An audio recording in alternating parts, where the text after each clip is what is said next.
Okay students, तो आज हम लोग सेकेंड ट्रिक की ओर आते हैं। ठीक है, ये हमारी ट्रिक नंबर 2 है। ठीक है, ट्रिक ये है कि अगर आपको अनरूट के अंदर कुछ इस प्रकार से दिया हो n into n plus one plus root में फिर से n into n plus one plus root फिर से n into n plus one plus dash dash dash, तो ये इक्वल टू होगा आपका n प्लस वन के for every n belongs to natural number.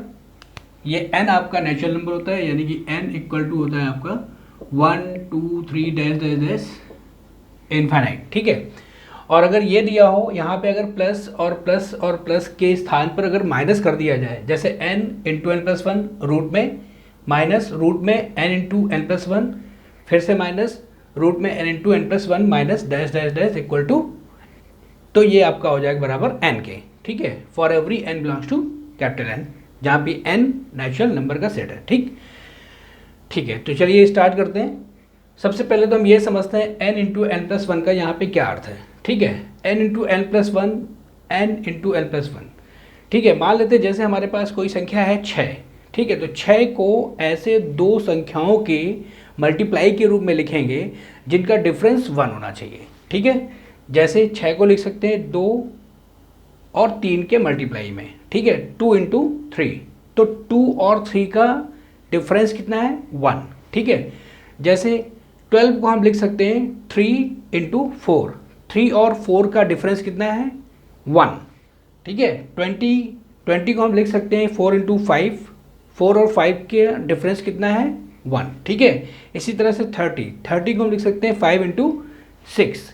ठीक है, तो 5 और 6 का डिफरेंस 1। ठीक है, यहाँ पे वही अर्थ है कि कोई भी संख्या होगी हम उसको n into n plus one के रूप में तोड़ देंगे, ब्रेक कर देंगे।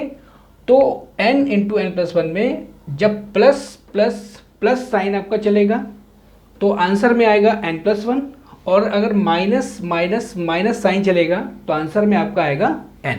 ठीक है, जैसे एग्जाम्पल देखते हैं हम लोग, रूट 6 है, तो रूट 6 को हम क्या लिख सकते हैं। ठीक है, जैसे root 6 plus root 6 plus root 6 plus dash dash dash. ठीक, तो यहाँ पे इसका सोल्यूशन देखते हैं हम लोग,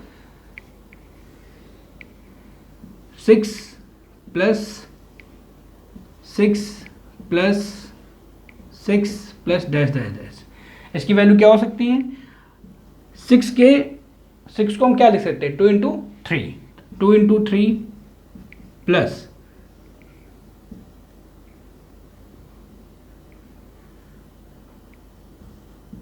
2 इंटू थ्री रूट में फिर से root 2 into three plus dash dash dash, और इक्वल टू इसकी वैल्यू क्या हो जाएगी, चूंकि प्लस चल रहा है इसलिए बड़ी वैल्यू आएगी, यानी 2 और 3 में कौन सी बड़ी है 3, तो इसका वैल्यू हो जाएगा आपका 3, तो इसका वैल्यू क्या हो गया आपका 3।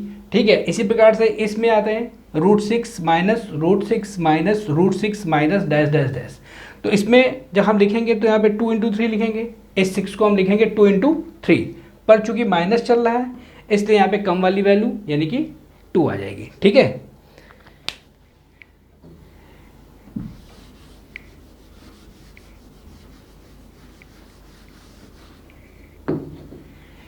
जैसे root 6 minus root 6 minus root 6 minus dash dash dash, चूँकि माइनस चल रहा है तो इसको हम 6 को लिखेंगे 2 इंटू थ्री, तो 2 और 3 में कौन कम है 2, इसलिए यहाँ पे वैल्यू आ जाएगी आपकी 2। ठीक है, इसी प्रकार से जरा सेकेंड एग्जाम्पल देखते हैं, root 12 plus root 12 plus root 12 plus dash dash dash. ठीक है, तो 12 को हम क्या लिख सकते हैं,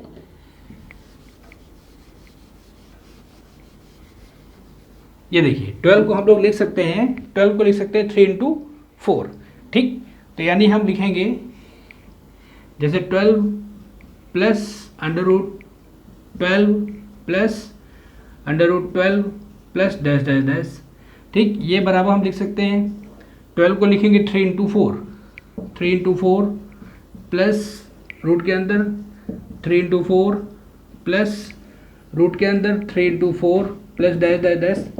अब देखिए चूंकि यहाँ पे प्लस चल रहा है, प्लस प्लस प्लस, तो इसकी वैल्यू क्या है 3 और 4 में जो बड़ा होगा यानी कि 4। 4 इसकी वैल्यू आ जाएगी। और यही चीज़ अगर माइनस में चल रही होगी तो √12 minus √12 minus √12 minus dash dash dash, तो इसमें कम वाली वैल्यू आएगी। 3 और 4 में कौन कम है? 3, तो इसकी वैल्यू 3 आ जाएगी। ठीक, तो ये आपका हो गया। अब जैसे इसी के एग्जाम्पल बहुत सारे हैं जो हम लोग कर सकते हैं।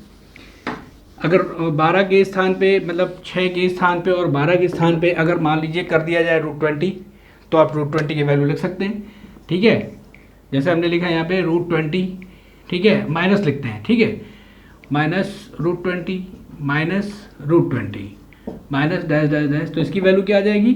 20 को क्या लिख सकते हैं हम? 4 × 5। अब चूंकि यहाँ पे माइनस चल रहा है इसलिए यहाँ पे वैल्यू क्या आ जाएगी आपकी? 4, कम वाली लेंगे। ठीक है, और यहीं पे अगर √20 प्लस में चल रहा होता, √20 plus √20 plus √20 plus dash dash dash, तो इसकी वैल्यू क्या हो जाती? 4 × 5 लिखते 20 को, तो जो बड़ी वैल्यू है वही आएगी, यानी कि 5। ओके, क्लियर हो गई ये ट्रिक? चलिए जरा इसका एक्सप्लेनेशन देख लेते हैं। ठीक है,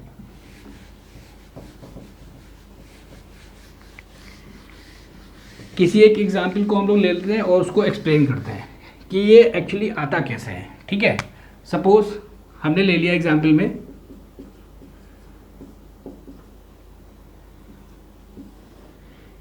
√6 plus √6 plus √6 plus dash dash dash, इसको हमने मान लिया x के बराबर।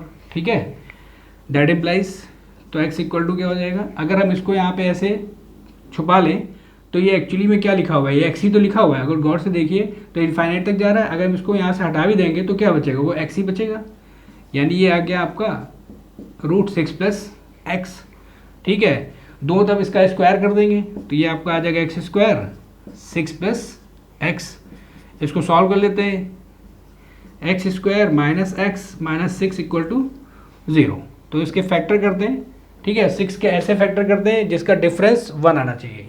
ठीक, तो 2 और 3 यानी x² minus 3x plus 2x minus 6 equal to 0।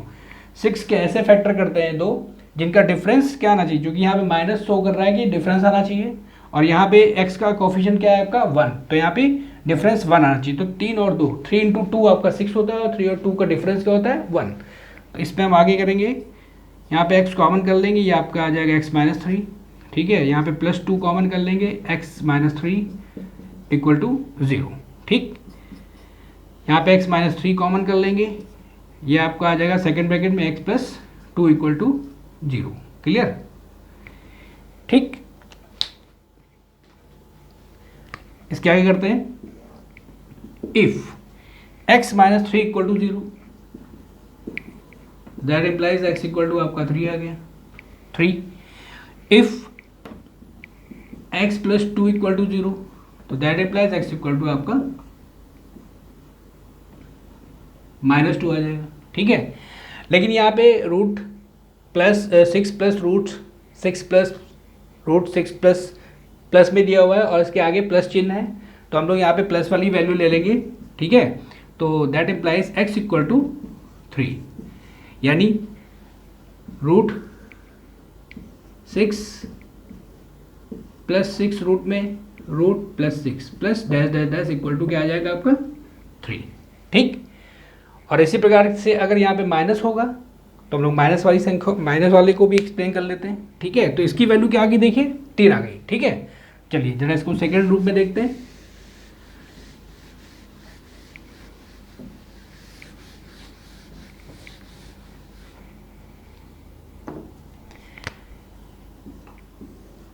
Six minus under root में 6 माइनस अंडर रूट -6 में। ठीक है, 6 minus under root dash dash dash, इसको मान लिया हमने x के इक्वल टू में।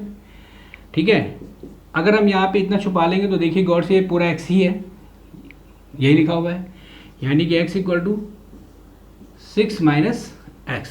ठीक, दो तब स्क्वायर कर देंगे तो ये आपका आ जाएगा x² 6 माइनस x। सॉल्व कर लेते हैं, इसको इधर ले आते हैं, plus x minus 6 equal to 0। 6 के ऐसे फैक्टर करते हैं, ऐसे दो फैक्टर करते हैं जिसका अंतर 1 होना चाहिए, जिसका डिफरेंस 1 होना चाहिए, यानी x² plus 3x minus 2x minus 6 equal to 0, यहाँ पे x कॉमन हो जाएगा तो x प्लस 3, यहाँ पे -2 कॉमन होगा, x प्लस 3 इक्वल टू 0, ठीक है। यहाँ पे x प्लस 3 कॉमन हो जाएगा, सेकेंड ब्रैकेट में आपका x माइनस 2 इक्वल टू 0 आ जाएगा। That implies if x plus 3 equal to 0 then x equal to आपका क्या आ जाएगा -3, and if x minus 2 equal to 0 then that implies x equal to कितना आ जाएगा आपका 2, ठीक है। ओके, तो हमें प्लस वाली वैल्यू लेनी है, तो इसकी वैल्यू क्या हो जाएगी, दैट इम्प्लाइज x क्या था आपका, इसके इक्वल में था, यानी हमने माना था √6 minus √6 minus √6 minus dash dash dash, तो इसका मान आपका आ जाएगा 2 के। क्लियर, आगे समझ में, ठीक है। तो क्लियर हो गई ये ट्रिक। इसी तरह से हम लोग और भी वैल्यूज ले सकते हैं, जैसे 6 है, ठीक है, 2 3 जा 6 होता है, फिर 3 4 जा 12 होता है, फिर 4 5 जा 20 होता है, फिर 5 6 जा 30 होता है, फिर 6 × 7 42 होता है। अगर हम डायरेक्ट वैल्यू लिखना चाहते हैं, ठीक है, एक एग्जाम्पल लेते हैं, आप इसका कैलकुलेशन डायरेक्ट करिए। मान लीजिए आपको ये दिया हुआ है 42 plus 42 plus 42 plus dash dash dash, ठीक है। तो इसकी वैल्यू क्या होगी, 42 को हम क्या लिख सकते हैं 6 × 7, तो 6 और 7 में बड़ा कौन है, 7 है, क्योंकि यहाँ पे प्लस और प्लस चल रहा है, इसलिए इसकी वैल्यू क्या हो जाएगी आपकी +7। क्लियर, ठीक है। तो इस तरह से आप इस ट्रिक का प्रयोग करेंगे। ओके, तो चलिए आज के लिए इतने रखते हैं, और नेक्स्ट लेक्चर हम लोग नई ट्रिक लेके आएंगे। ओके।